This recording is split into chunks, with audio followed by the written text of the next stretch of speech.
Ini sekarang kita ketemu dengan dua kelompok manusia yang tidak mengerti Islam. Yang satu berpendapat yang ngajak orang sholat, yang ngajak taubat harus ustaz.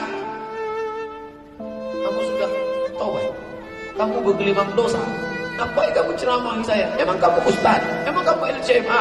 Urus saja diri kamu sendiri. Ini privasi saya. Mau saya masuk surga, mau saya masuk neraka, itu urusan saya. Ini orang tidak paham ajaran Islam. Bertamu ke rumah orang, sampai masanya azan, Pak, saya mohon izin dulu ya. Mau kemana? Ngobrol kita belum selesai. Azan mau ke masjid. Singkat kalimatnya, saya izin dulu, azan mau ke masjid. 5 kata. Awalnya mungkin dia marah, alah sombong kamu, baru ke masjid 2 hari. Pergi sana. Tapi besok menjadi sentuhan dalam hati. Saya kapan ke masjid? Dia sudah menemukan titik baliknya. Dia sudah bertobat kepada Allah. Saya belum juga lagi. Kapan? Tobat seorang hamba tidak diterima di saat 2 hal terjadi.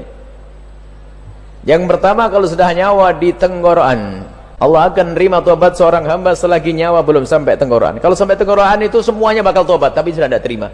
Bagaimana tiba tobat ahli neraka lihat neraka kok pasti ampun ya Allah ampun, tidak diterima.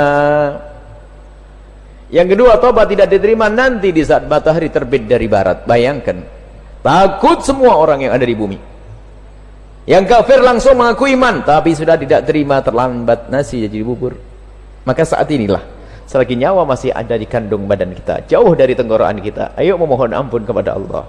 Dan kalau kita sudah seperti itu, bergegas kembali kepada Allah, menjalankan kebaikan, menjauhi kemaksiatan, berarti Anda telah dimudahkan jalan Anda untuk meniti surga. Dan di saat ajal Anda tiba, Anda tergolong orang yang ditampakkan bagi Anda surga. Karena Anda melihat surga, Anda ingin cepat-cepat ke sana.